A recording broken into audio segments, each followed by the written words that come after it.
Fala aí, pessoal, beleza? Quem falou, trazendo mais um vídeo. No vídeo de hoje, resumo da 30ª rodada do Brasileirão. Faz tempo que eu não gravo um resumo da rodada assim, né? Sempre um corte de live.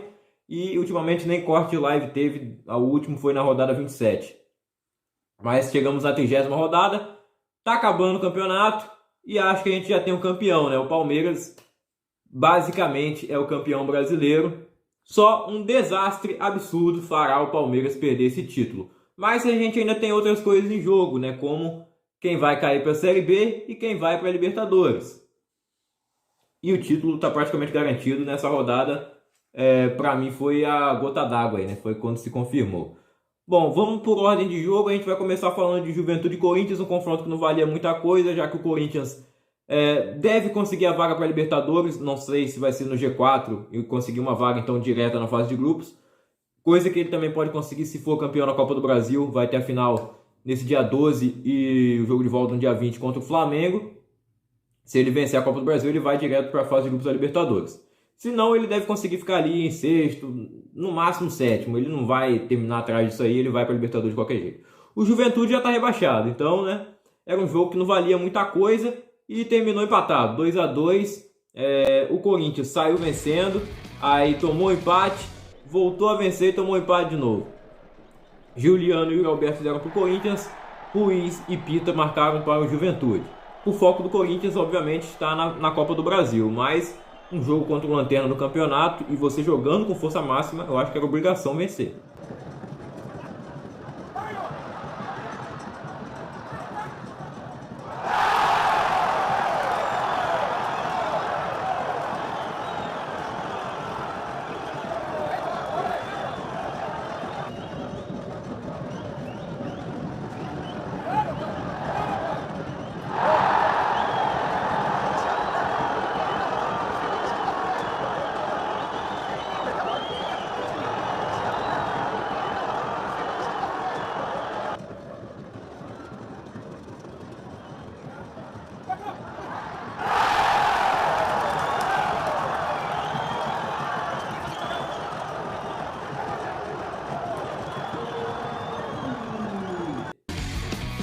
O Fluminense enfrentou o Atlético Goianiense fora de casa. O Fluminense, que é um dos times que ainda estava brigando pelo título, agora eu acho que não está mais, né? 2 derrotas seguidas. Perdeu para o Atlético Mineiro na rodada passada e agora perdeu novamente fora de casa para outro Atlético, o Atlético Goianiense, que no primeiro turno também venceu o Fluminense, só que no Maracanã, né? Foi um resultado surpreendente dessa vez, mais ainda, porque o Flu saiu na frente aos 5 minutos com gol de pênalti do John Arias, fez o 2-0 e tomou a virada incrível, né? O Atlético Goianiense também está praticamente rebaixado, é o vice-lanterna. Com essa vitória, dá uma esperança para o torcedor, mas eu acho que não vai dar em nada. Os gols do Dragão foram marcados pelo Turim de pênalti, pelo Gabriel Baralhas e pelo Marlon Freitas, que já tem um pré-contrato e vai jogar pelo Botafogo no ano que vem.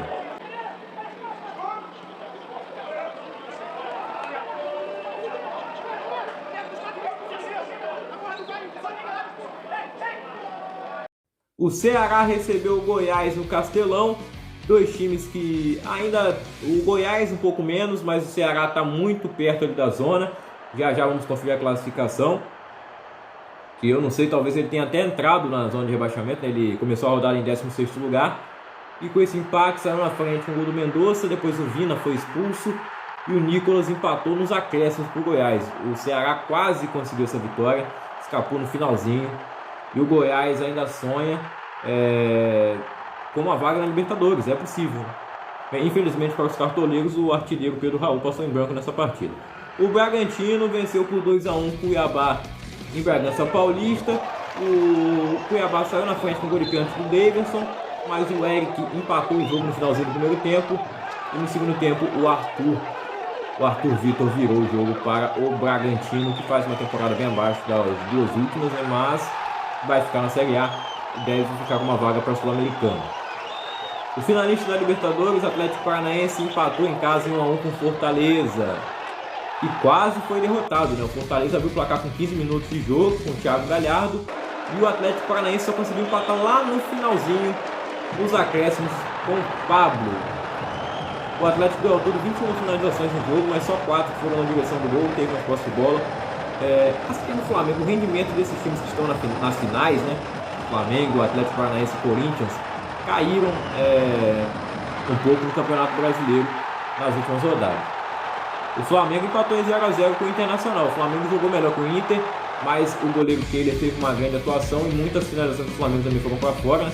Foram 21 finalizações ao todo, do Flamengo 6 em direção do gol.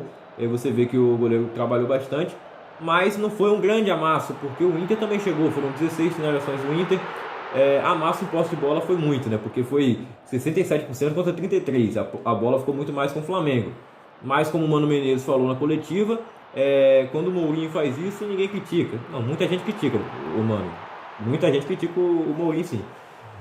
Mas o Inter foi bem, uma estratégia que vem funcionando, só que o título também já foi embora para o Inter, que era o segundo colocado, ainda né?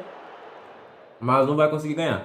Precisava vencer esse jogo contra o Flamengo, que daria uma moral imensa e ainda manteria, né, aquela distância de pontos que cresceu um pouco mais, já que o Inter só somou um ponto nessa rodada. Mas não foi pior que o empate com o Santos em casa, aquele, né, era um jogo que o Inter teria que vencer na 28ª rodada. Depois venceu na última agora o Bragantino. Ah, não, desculpa, foi um empate com o Bragantino e venceu o Santos, né? Não sei se eu inverti. O Santos nessa rodada perdeu em casa por 2 a 1 para o Atlético Mineiro. O Atlético se recuperando, né? Conseguiu aí emplacar 2 vitórias seguidas. Gols marcados pelo Hulk. Mas aí o Santos, que já tinha perdido vários gols. O jogo foi equilibrado, né? Posse de bola 57 para o Atlético Mineiro contra 43% do Santos. O Atlético finalizou um pouco mais só que a equipe paulista. O Marcos Leonardo tinha perdido alguns gols, marcou o gol de pênalti, mas aí teve um pênalti no final do jogo para o Atlético Mineiro, e aí o Nátio Fernandes fez o gol da vitória do Galo.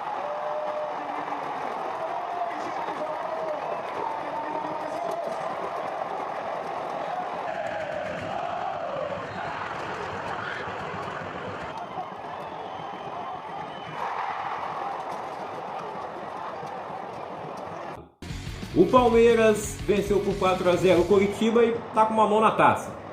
O Mike marcou o gol de novo, tinha marcado na segunda-feira contra o Botafogo, um lateral artilheiro e está jogando, né, jogou pelo meio campo, como ponta direita basicamente, na verdade. O Rony marcou o segundo gol, golaço com assistência do Gustavo Scarpa, que já tinha dado assistência também para o Mike, quem escalou no Cartola. Feliz, né? O Dudu deu assistência para o gol do Gustavo Gomes e depois o Breno Lopes fechou a conta. E esse jogo do Palmeiras marcou a estreia do Endrick entre os profissionais. O Endrick completou 16 anos recentemente e há muito tempo não, né? Vem sendo relacionado aí desde o início do mês aos jogos do Palmeiras, mas não entrava. Tô sempre pedindo para colocar e o Abel nunca colocou. O Abel que não estava comandando o time na beira do campo porque ele estava com ponto de suspensão. E aí o auxiliar colocou ele, obviamente eu acho que deve ter tido o aval do Abel, né? Sabe que tem aquele telefone lá. E o Endrick entrou, quase marcou um gol, mas o goleiro do Coritiba evitou que o Endrick marcasse o gol. Se emocionou na entrevista depois do jogo, vou ver se eu coloco aqui na edição e vocês conferem se ainda não tiver assistido. E o Palmeiras chegou a sua 100ª vitória no comando do Abel Ferreira, embora ele não estivesse ali na beira do campo. É a equipe dele, né? A comissão dele. E esse título do Palmeiras está muito perto, o 11º título, né? Sempre tem a controvérsia aí da unificação, mas contando com a unificação, é o 11º título que o Palmeiras vai conquistar no Brasileirão. O São Paulo, depois da derrota na Sul-Americana, do vice-campeonato lá para o Del Valle, o São Paulo foi até Minas Gerais para enfrentar o América Mineiro e venceu por 2 a 1. E de virada, né? O Aloysio Boi Bandido, ex-jogador de São Paulo, a lei do ex entrando em ação como sempre. O Aloysio marcou o gol para o América aos 10 minutos. Incrível como foi o Igor Vinícius, eu acho que perdeu a bola, né? Aí o goleiro também falhou, o Felipe Alves, gol completamente ali de falha do São Paulo. Mérito para quem aproveitou para roubar a bola e o Aloysio também, claro. Mas erraram o goleiro e o lateral. O Caleri marcou o gol de empate aos 34 minutos e nos acréscimos o São Paulo conseguiu fazer o gol da vitória com o Alisson. Luciano falou na entrevista de um trechinho falando que alguém tem que falar o que acontece em São Paulo, descobrir, sei lá, e o Rogério Ceni falou também que ele ainda tem que superar mentalmente a derrota no sábado para o Del Valle.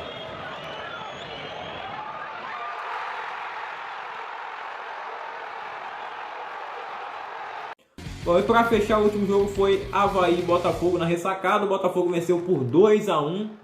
E de virada, assim como São Paulo, os dois jogos aí no mesmo horário e aconteceu a mesma coisa basicamente, só que o Botafogo não precisou esperar até o último minuto para vencer o jogo. O primeiro gol foi de pênalti, gol do Avaí, e adivinha, né? Guilherme Bissoli de pênalti sempre, é o especialista em penalidades, novo Henrique Dourado. E pro Botafogo marcaram o Vitor Cuesta com assistência do Marçal, esse cara que melhorou muito o time do Botafogo, lateral esquerdo que veio do Wolverhampton da Inglaterra. E o Tiquinho Soares, centroavante também, que veio lá do Olympiacos, né, jogou também no Porto e tá metendo gol, fez o gol da vitória do Botafogo, 2-1, Botafogo olhando ali, sonhando com uma vaga na Libertadores, e seria incrível, né, no primeiro ano de SAF, o Botafogo já conseguir uma classificação para a Libertadores.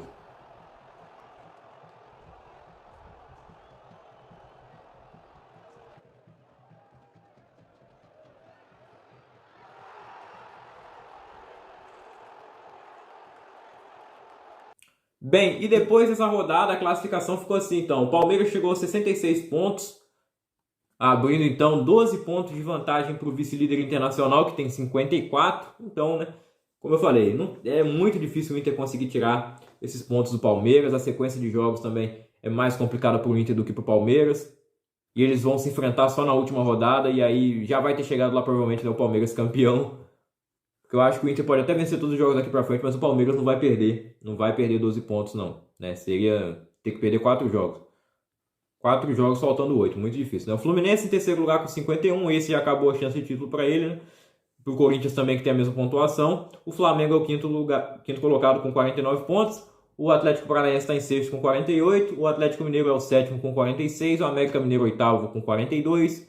Botafogo e São Paulo tem 40. Fortaleza, Bragantino e Goiás 38. Santos é o 14º com 37. O Ceará tem 32 em 15º lugar. O Coritiba é o 16º com 31. E na zona de rebaixamento nós temos o Cuiabá com 30 pontos, o Atlético Goianiense com 28, o Avaí com 28 e o Juventude rebaixado com 20.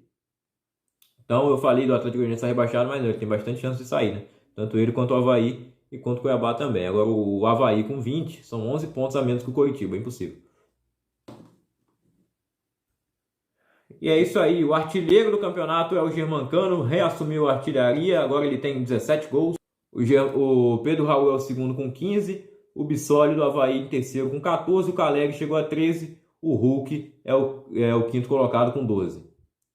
E esse é o vídeo então, pessoal. Na Série B o Cruzeiro já subiu, né? O Vasco conseguiu uma grande vitória heróica ali, né? Depois de 2 anos sem virar um jogo, virou o jogo contra o Operário e respira, tá em quarto lugar, mas vai ter jogo decisivo ainda contra o Sport, que é o quinto colocado, a briga tá boa ali. Os outros já subiram, né? O Cruzeiro e o Grêmio subiram, mas o Bahia ainda tem chance de ficar também. Bahia e Vasco ainda correm um perigo. E é isso aí, gente. Deixa o like se gostou do vídeo, se inscreva no canal se for novo aqui, me ajuda a chegar aos 1000 inscritos até o início da Copa do Mundo e compartilha esse vídeo aí para que mais pessoas conheçam o canal e se inscrevam também. Deixe seu comentário, diz se seu time é o Palmeiras e ele vai ser campeão, você acha que já é campeão, tem que esperar, é zica falar que é campeão antes da hora. Diz se seu time tá brigando para não cair, se ele tá na Série B, se ele vai subir ou não. E é isso aí, valeu? Tamo junto, até o próximo.